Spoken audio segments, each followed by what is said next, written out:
I've been working on making these denim bags. This is one leg of a pair of jeans, so this will be one side of the bag. There's a faded one. Here's one that's much darker blue from a pair of jeans that wasn't as faded. There's the front and there's the back. I have the other side of this one almost completed. After a bit I'll do the construction on those, but I was getting sort of tired of quilting on blue denim, so I found this pair of white jeans and I'm going to do some quilting on that. So I'm using my Singer Model 15 in my Treadle. I've got the denim layer for the front. I've got a polyester batting, and doesn't matter what the backing looks like. I've got this green striped fabric in the backing, but that'll never show because once the bag is constructed, I put a liner in it, and that'll hide all the backing fabric. So I'm not too concerned about what the back looks like. I have a quilting foot in the machine, and I have a 40 weight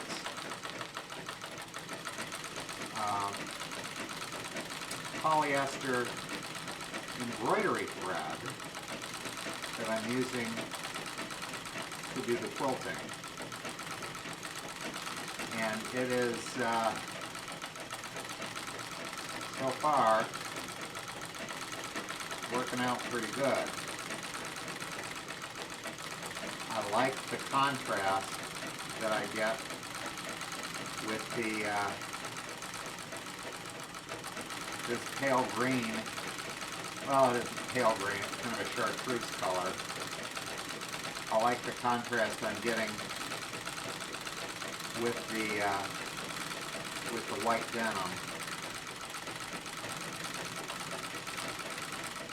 I have the layers spray basted together, so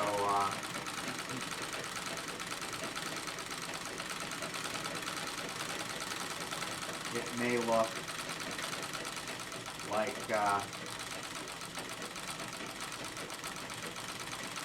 they're not connected, but they are spray basted together, and that seems to work pretty well.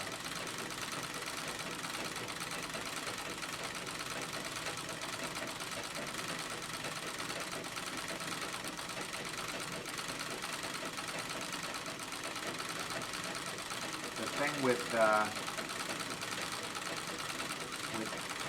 denim from jeans,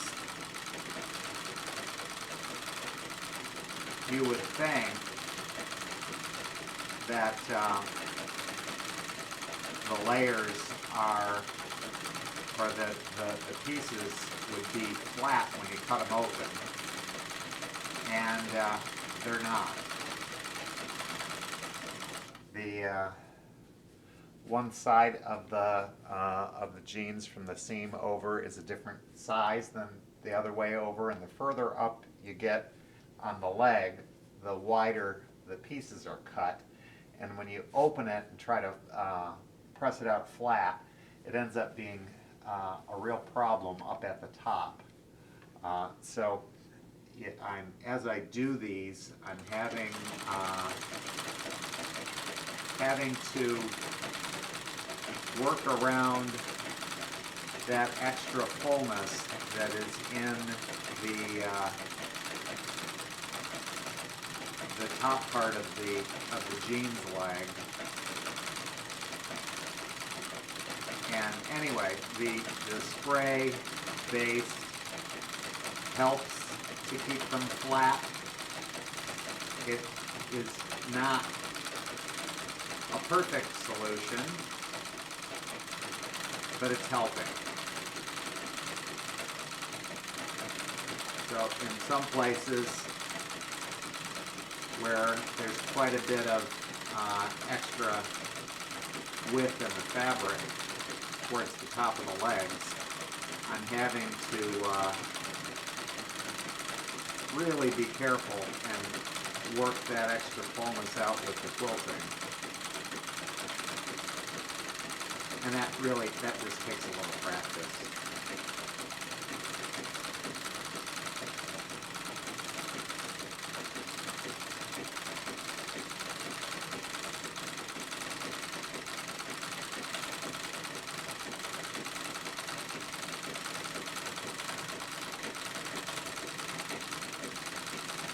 I am really not a big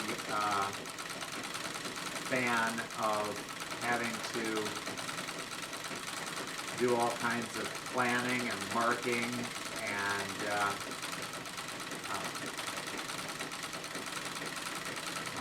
I find that I enjoy it a lot more if I just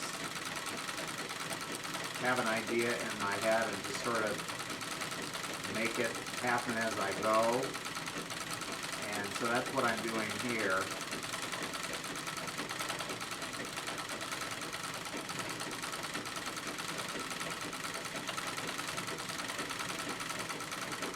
I'm sort of making a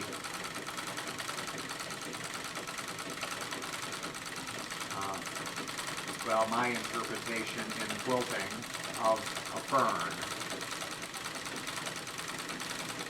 So right now I'm just making the fronds.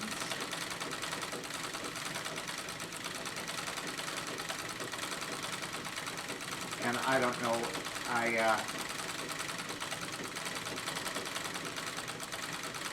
I guess it's been snowing, and it's right now cloudy, and there's a freezing drizzle on top of the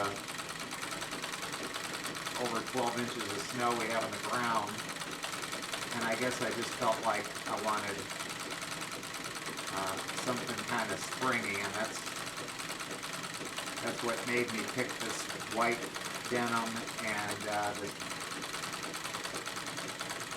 spring green or chartreuse thread and a leafy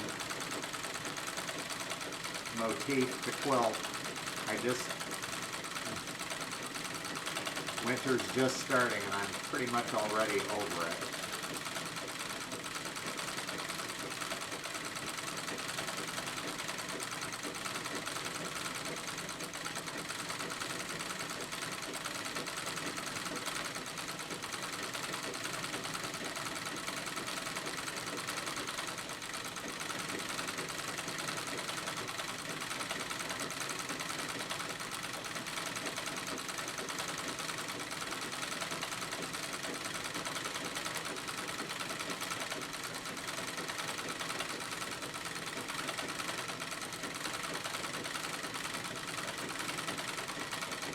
The way I'm regulating my stitches here is really all based on how fast I move my hands and how fast I pump my foot on this treadle to make the needle go up and down.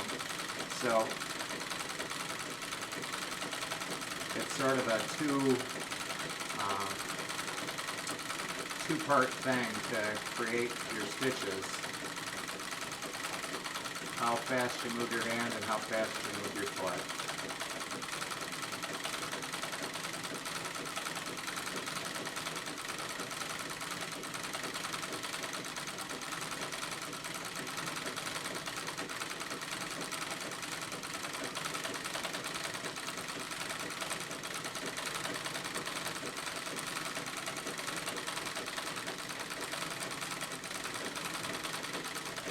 Now the part I'm doing now is actually the easy part.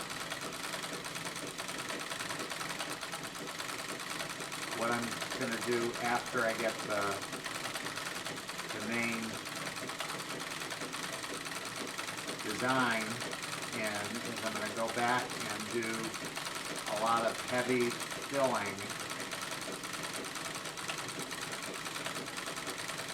around the whole background, and that's the part that takes the time, at least for me. It's the harder part.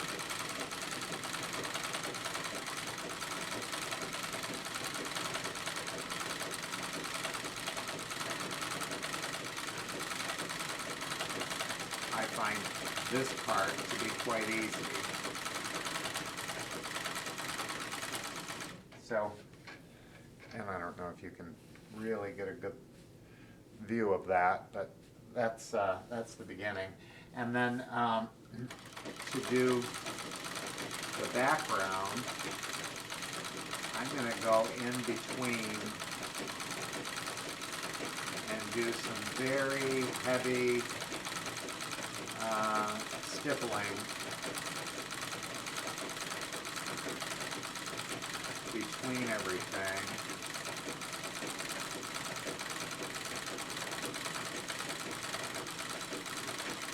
And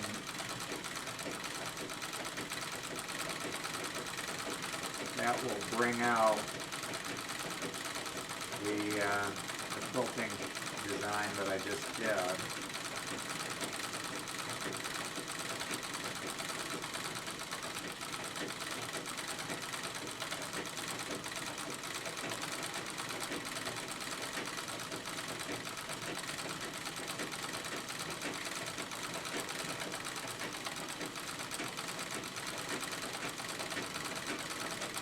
And I'm doing this so small that it doesn't hardly even look like I'm moving my hands, but really I am.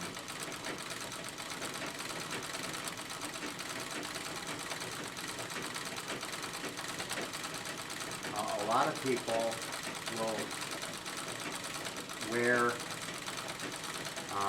gloves when they do free motion quilting, and the quilting gloves have sort of a rubberized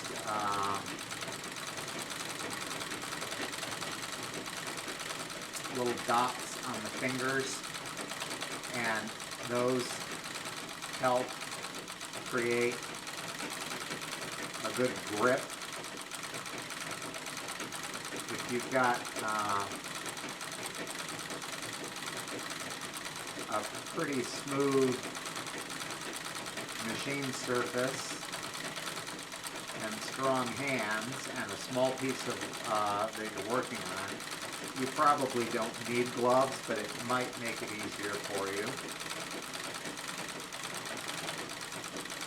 It does increase the amount of grip that you have, so you don't have to press so hard on the fabric to get it to move.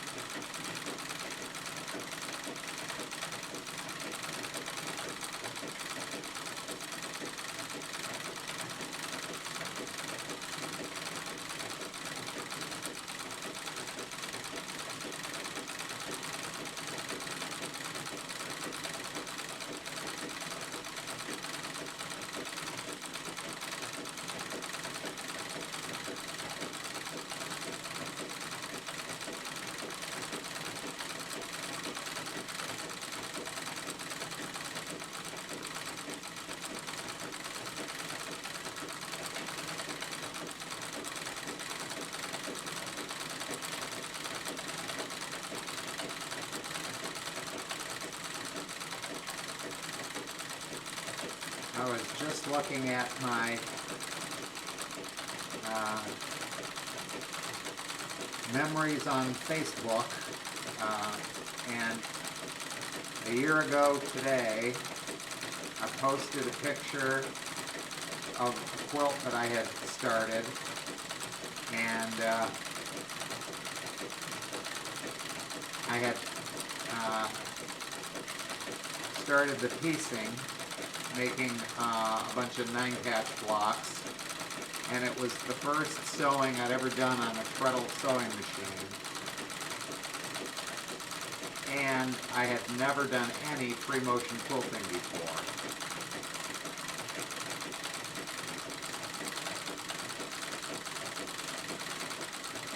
So that means I've been doing this for about a year now, and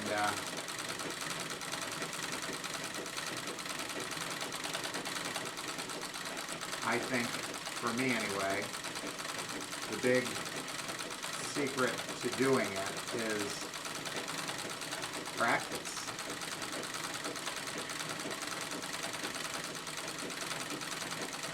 When I first tried on my, let's see, the first machine I ever tried it on was my Singer 600 series, which is a modern, more modern electric machine, fancy stitches, cams. I couldn't do it. At least I thought I couldn't do it, because it was the first time I'd tried it, and I just did not have the dexterity built up that you need. So I realized, after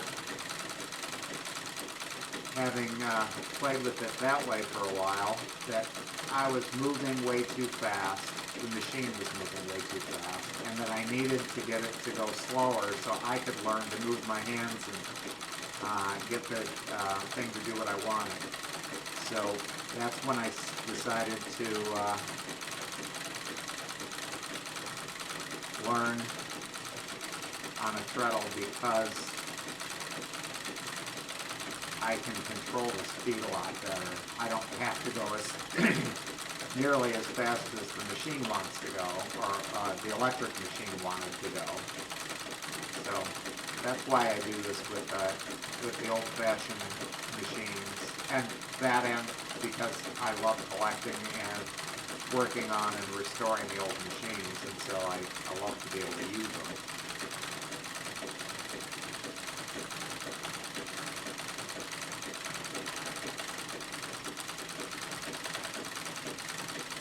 But the thing is that I'd like people to know is that you really don't need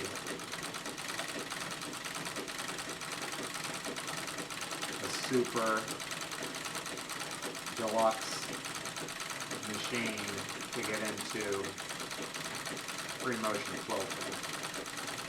I'm sure just about any machine out there is capable of doing it. Now, some will do a better job than others, and some of the newer machines that have all the great features are certainly, they have their merits, and I'm sure they do a great job, but don't let your lack of a very fancy machine stop you from attempting to do some of your own quilting, free motion style,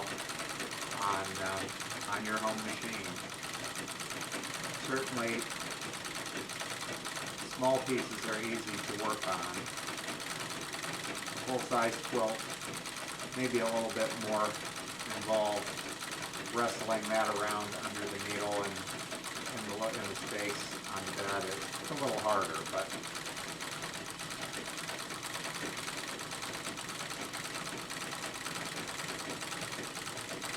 it's basically just like you see me doing here. That's really all there is to it. Now I'm quilting this way more heavily than you would normally quilt for daily use. This amount of quilting is going to make this very stiff,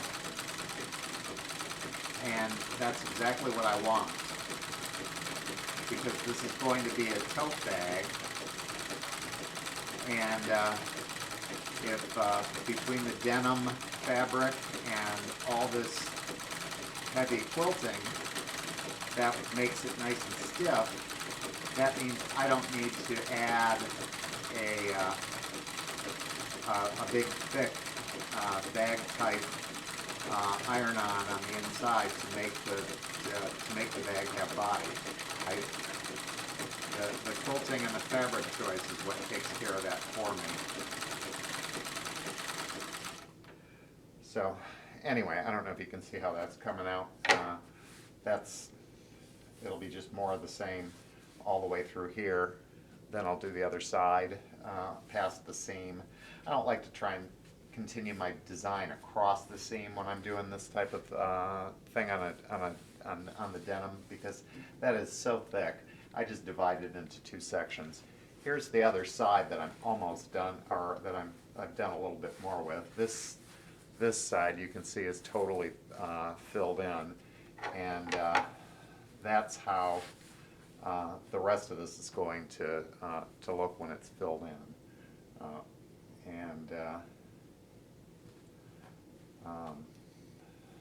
All these, after I get all the filling in between the fern fronds here, then I go in and start doing these little circles, and that's all it is. It's just a whole bunch of circles next to each other. And I've got them smaller in the center, and they're working their way out to bigger up the outside edges. And the circles give it, I think, a lot of texture, and they're kind of fun. So that's what I'm up to today, and in a few minutes I'll get back to my regular blue denim quilting to get the orders finished that I have for those. But like I said, I was feeling like I needed a break from that to get a little variety of color and a different design, and keep myself from getting